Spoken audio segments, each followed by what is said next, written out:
Hello, this is Duncan MacDonald-Korth, editor of the Oxford World Financial Digest.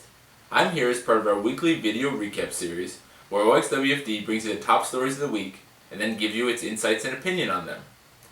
It was an eventful week in markets. All three major regions, including the US, Europe, and Asia, saw stocks move broadly higher at the end of the week, with Europe and Asia continuing to rally today.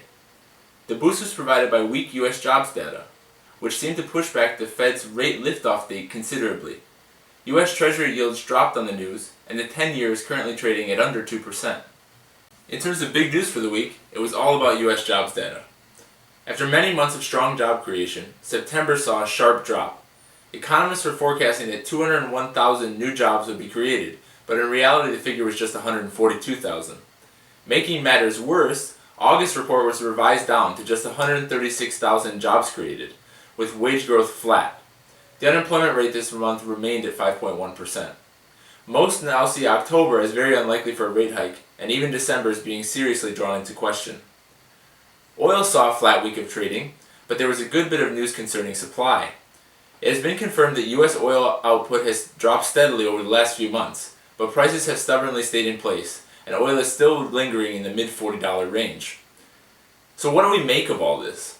Firstly, on oil, we think prices are going to stay right around where they are or move downward. With US and Asian economies weakening, the demand side of the equation is only going to get worse. Even if production comes down, it is hard to see that as a bullish setup for oil. Now on to the Fed. The good news for investors is that the stock market seems to have made up its mind over whether delayed rate hikes are good news or bad. When the Fed didn't hike last month, there was a muted reaction, but these weak job numbers sparked a global rally. We expect a positive market trend heading into earnings season next week, except possibly for bank stocks, which are getting hurt by the prospect of lower for longer rates.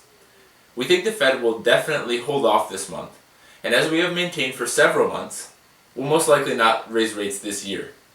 We believe this is the appropriate response to the global economic situation, especially as last month's sell-off has toned down some of the previous frothiness seen in markets. Best of luck to everyone, and make sure to join us next week.